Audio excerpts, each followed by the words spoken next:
Hello, everyone. Happy Tuesday to all of you out there. Thank you so much for joining me. I am Dr. Terrellin, your board certified family physician, speaker, author, and physician coach.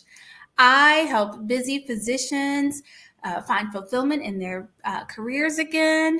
I am also a best-selling author of I Kiss Clinical Medicine Goodbye. Please follow me on all social media platforms. That's at Dr. Terrellin, DrTerralon. Again, that's DrTerralon. And welcome live. On this show, I love to showcase wonderful physicians who are doing extraordinary things inside and outside of medicine. And on today, we have none other than Dr. Makda Majette, who you will learn about in just a minute. But let me give you her bio. I'm so excited. She's going to teach us about self-care today that anyone can use, but especially busy professionals out there. But let's just learn a little bit about Dr. Majette. Well, hello, Dr. Majette. I should say hello to you first. Hi, no, you're doing great. Hi, Dr. Terrellon. It's a pleasure to be here with you. I'm Yes. going to let you have the floor, but let me tell the people about you first so that they know how wonderful you are. So Dr. Majette is a family physician. She is also a specialist in HIV medicine. But just so you know a little bit about her great and extraordinary credentials, she got her MD from UNC Chapel Hill, as well as her master's in public health. She also completed her residency at the University of Miami Jackson Memorial Hospital, where she graduated also with a teaching award. After residency, she worked as a medical director of the AIDS Healthcare Foundation in downtown Fort Lauderdale, providing comprehensive primary care, and became a certified Academy of HIV Medicine specialist. She currently provides HIV education for clinical providers through the SFAETC and has a clinical practice in Miami, Florida. She has a passion for mentorship and has achieved awards recognizing her contributions, including the prestigious Emory University 40 under 40. Are you still under 40? Okay, don't answer that. A little bit. Under 40. Welcome, Dr. Majette. Thank you. Well, thank you so much for having me. It's a pleasure to be here. This topic is so important for everyone, but especially people that are in caregiving roles, either personally or in their professions. It's so important for professionals and everyone really that's really providing care to others to learn and practice self-care. So thank you for having me, Dr. Terrellin, to talk about this topic. Okay, I can't wait to dive in. Yeah. So I feel like self-care is such a buzzword these days, but it really is needed. So can you tell us a little bit what you interpret as self-care? Okay, so I interpret self-care as those activities that we do to restore our well-being, right? And we know that well-being is physical, right? So our body's physical well-being, our mental well-being, like in our emotional well-being, as well as our spiritual and social well-being. So it's kind of something that helps us restore those things and to care for ourselves, and outside of maybe having someone care for you, right? So it's like what can you do yourself in those areas to care for yourself that you take initiative for? Okay. So when I think of self-care, a lot of times I'm thinking about things that involve things like maybe going to get a manicure or pedicure. But everybody isn't able to do that. So does it have to be something as, as expansive or as expensive as doing a spa day? Or can you tell me something that doesn't involve such a big plan or going out or spending lots of money? Do you have ideas that you can give us that don't involve that? Of course. So yeah, for self-care for me is not doing manicures. See, I don't typically get those, but everybody, if they find that the process of going and sitting and getting the manicure brings them joy and brings them a sense of peace, then of course continue with that. But that's not the only way that we can care for ourselves, right? That's not the only self-care doesn't have to be centered on spending money, right? So, going to a manicure, going to a spa, getting a massage, it is self-care in a way, but it's a very temporary and can be like a superficial source of self-care, because it's more about beautification than about overall well-being. Oh, okay. In that moment, right? So, but it's important to do those things if you can afford it and if that's what works for you. But that's not self-care for everyone. So, for a majority of people, you can do other things like seeing figuring out in which category you want to practice self-care. So if it's physical, I want to practice self-care by taking a walk during my lunch breaks to clear my mind. And I practice self-care by going for a 15-minute lunch, a walk after I finish my lunch. So maybe my lunch is an hour and I take 15 minutes after I finish eating and I walk, or I make sure that I do some stretching or some breathing exercises throughout the day. And I take a minute for mindfulness, and that's my self-care, because it helps my mental well-being, and it helps me calm down and acknowledge my emotions. So that's a practice of self-care. Another practice of self-care for me is, making sure that you have appointments in place, as far as if you do have a healthcare professional that you need to see, or you need a healthcare screening, making sure that, hey, my self-care is I made sure that I have my yearly doctor's visit. I have my mammogram, or I know at this age I need my mammogram and I'm going to schedule it in advance, because it's things that we do to care for ourselves and to promote our overall well-being. So it can be as simple as for my self-care today, I'm going to take a long bath, after work. Yeah. With a bubble bath, or I'm going to just lay down and just think about each part of my muscles and let them relax, after a long day. I'm going to let my forehead relax, let my back muscles relax, let my shoulders relax. And I'm just going to sit quietly and calmly and do that for a few minutes before I go home and do laundry or whatever it is that I need to do.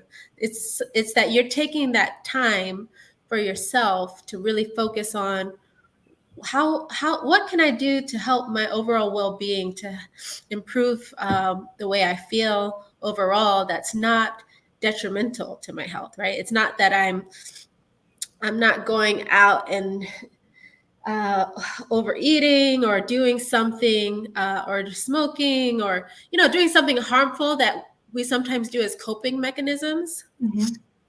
Or I'm doing something that I know will relax me and be beneficial for my health. So I really like that, because a lot of your suggestions are well within my budget. Like, they're free. Like, a walk is free. Like a bath. I mean, we pay for it with our water, but it's already paid for. I like that. Taking a walk, taking a bath, relaxing on the bed. Like, that's all within my budget. But interestingly enough, on a more serious note, I don't think that we think about taking time for ourselves or slowing down as taking care of ourselves. And so thank you for bringing up or making a suggestion that is so simple. and we never think about it.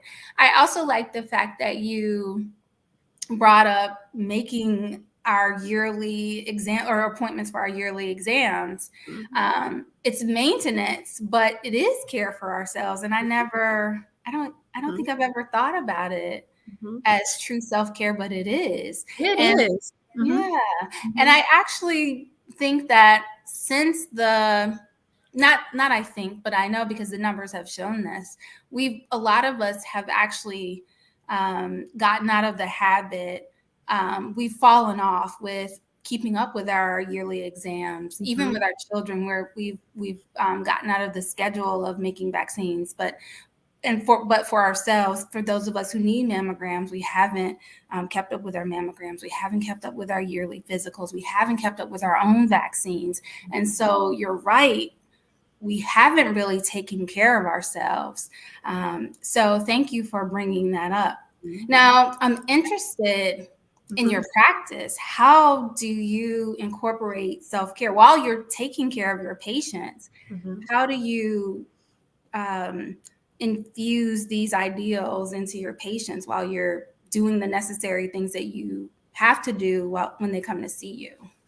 Okay, great question. But before I go into the answer for the question, I wanted to add that, because your audience is mostly physicians, right? As well as, whoever may be watching this. But as physicians, I know during residency, or you hear from other physicians, oh, you don't need a doctor. You can order your own labs, or you're overall healthy, so you don't need a primary doctor. But it's very important for especially that population in particular, because that maybe, if they're listening, that they need a doctor as well, and they need to do their you need to do your annual exam, because there's things that could be found. We're not superhuman, we have same, different genetic predispositions or whatever, may happen. So you want to catch things early within that population as well. Because I know during my residency, I had a primary during residency, but I rarely saw because of workload or not taking that time. And then my first couple of years, I didn't either until my third year after, and as an attending is when I finally got a primary, and I used my sick day to go and get my physical. And I felt really good about myself, that I was taking care of myself, and I got things checked out and things done that needed to be done. So it's very important for physicians of all, that may be watching. So how I incorporate into my practice is, so what I into my everyday clinic practice. So what I do as far as practicing self-care in my clinic is I drink water and I use the bathroom. Wow, like that's like one. That's one, because I used to feel when I first started practice that, well, I used to be so rushed and not intentional about drinking water that I would have, the whole day would pass and I would probably pee before I got there and then once I got home. So that's like I was dehydrated, right? Very dehydrated, very dehydrated, very dehydrated. Wow. So I became very intentional about drinking water, and I kept a water bottle at my desk so that I would sip it while I'm charting in between patients. I make sure that I'm drinking water. And then when you drink water, you have to use the restroom, right? So, which is normal, which is normal. So that, so then when I do have the restroom, I also had the tendency of holding it, right?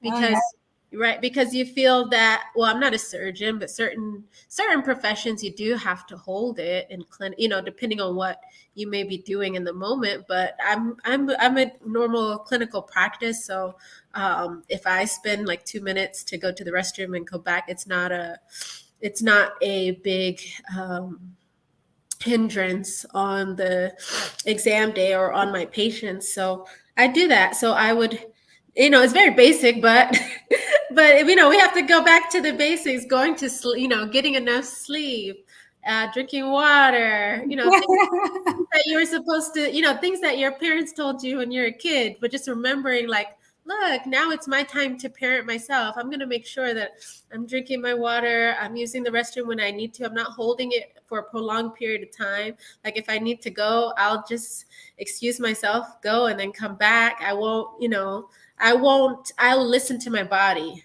when it needs to do what it does. And then also, I'll take time to, if I feel overwhelmed or but even before then, I try to take breaks throughout the day to just take some deep breaths. I love breathing exercises. And I also love in the evening body scans. I love body scans as well. What do you mean by that? Yeah, it's an interesting term, right? Because when I first heard it, I thought it was imaging, but it's not. It's not an imaging. It is when you lay down. So it's like the other term for it is it's part of a yoga nidra practice. Okay. But if you're not, without people that do not practice yoga, you can just call it a body scan.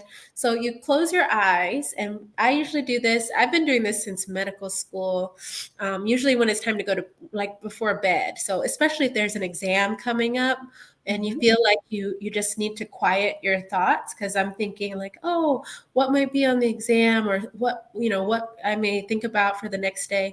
So you close your eyes, you lay down on the bed, and you go through each muscle and each digit, like of your hands, each body part, and you just think about it.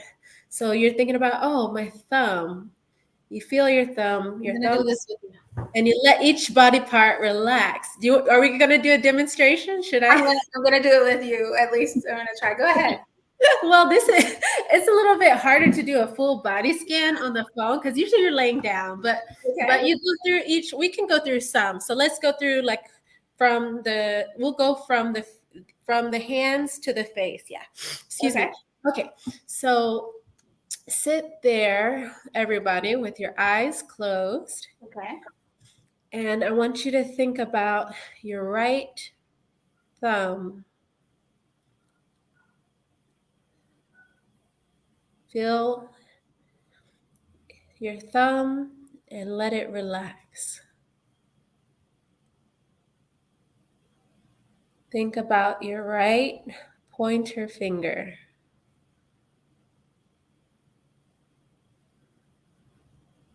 And let it relax. Send your energy to your right middle finger and let it relax. Send your energy to your right ring finger and let it relax. And send your energy to your right pinky finger and let it relax. Send your energy to your right palm and let it relax. Your right forearm and let it relax. Your right shoulder and let it relax. Send the energy to your neck and let it relax. Your cheeks and let it relax. Send the energy to both eyes. Feel the eyelids getting heavy and let them relax.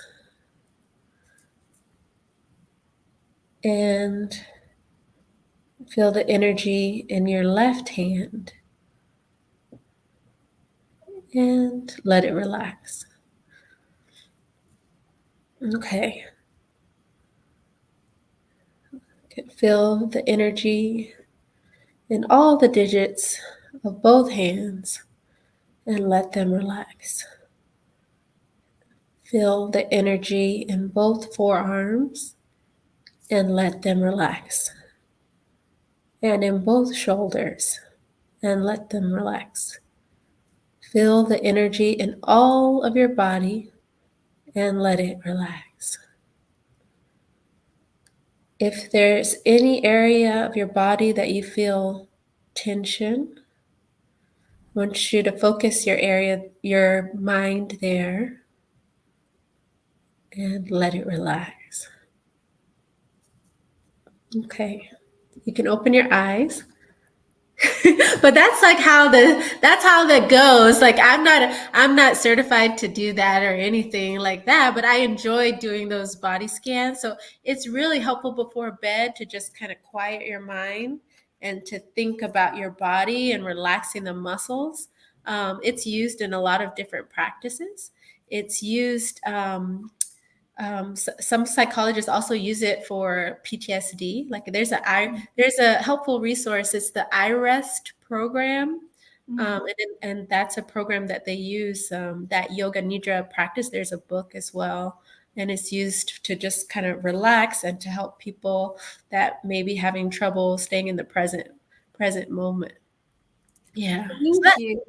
so it's an example. So and it's free and it's relaxed. Yes, And free. it's free. I love it. Free. Yeah, and you can find great like if you search like a body scan, or I can share some resources too later for That that. was great. Mhm. So I can tell that that would be even more effective if I were lying flat. Right, if you're lying down. Hmm. Yeah, yeah. So thank you for going through that example, because as you were going through it, then I could tell how much tension was in my shoulders. Hmm. So I can't wait to try it before bed, actually lying flat. So thank you. You're welcome. You're Yeah, welcome. yeah. Yeah. So, oh my gosh. So, I don't know. So you've given us so many self-care tips. So you've talked about the fact that it's really about focusing on what makes us well, what brings us joy, whether it's emotional, physical, spiritual. The fact that it doesn't have to be some huge gesture. It could be walking, taking a bath, or making those appointments that takes care of our physical well-being. So Hmm. I really, really appreciate you touching on those points. Hmm. And I'm so excited. That was an unexpected treat to learn about body scanning. So it didn't matter that Yeah. whether you were certified or not. I'm really Well, I've done it for so long that I think I might be good at it because I've heard it for many, many, many nights. I've heard the body scan instructor, and I'm like, okay, that I found on like different videos that really help me like calm and sleep. It helps with sleep a lot as well. If you're struggling with sleep and you just want to try something without medication to just relax so that you can sleep at night if that is an issue. Yeah. yeah. Yeah. So, Dr. Majette, is there anything else you'd love to just share with our audience that we may not have touched on? Um, sure. So we talked about some self-care tips. Out of everything, I think the most important a thing to remember is just to be intentional about your self-care. Try to think, at least make a list of things that are restorative to you. Maybe it's something that you've already done in the past, and when I play tennis with my girlfriends, that's something that restores me. That's something that brings me the best energy. Let me be intentional about putting that in my schedule so that I'm restoring myself throughout the week, that I'm taking care of myself. And also, please make your doctor's appointment. Please, at least once a year. If at the minimum, if you're pretty healthy, at least once a year, or as needed. That's self care, because we need you all to live long and healthy lives. And of course, with great quality of life, and enjoy being here with us, of course. So do things that restore you. It's there was a we say we fill our cup. We have to fill our cup first, right? Because we have to fill our cup first, but we also, you are deserving of care, right? And when we are no longer, when you're a child, you have someone that cares for you in that way a lot, but we have to learn as adults that it's time to care for ourselves, to think about what brings us the most joy, what's restoring to ourselves, how can I incorporate that as much as possible. So do that by being kind to yourself and doing figuring out which activities restore you and being intentional about incorporating them into your daily life. And even adding something simple like a deep breathing exercise when you're feeling overwhelmed, or if you have a friend um, that is always comforting for you and that you're able to laugh with each other, making sure that you have time to call them within your week, planning these type of things. Yeah. So I think overall that's what I would say is most important. Just being intentional about incorporating self-care into your daily life. And it doesn't take long, like 5-10 minutes. And if you enjoyed this talk and enjoyed speaking with me, please please join my email list. So I will send a self-care resource to Dr. Terralon, and I'll link it. I'll send it to her so she can link it. And actually, you can give it to me now. Let me have your email address, and I'll put it. Sure. So that it shows up right now. So should I put it at Dr. Go ahead. Sure. I'll send it to you now. Let me see if I can. And so I'm currently practicing in Miami, Florida. So if you're in Miami, Florida, and if you're interested in learning more, please follow me on my Instagram page, which is at docmajette@gmail.com.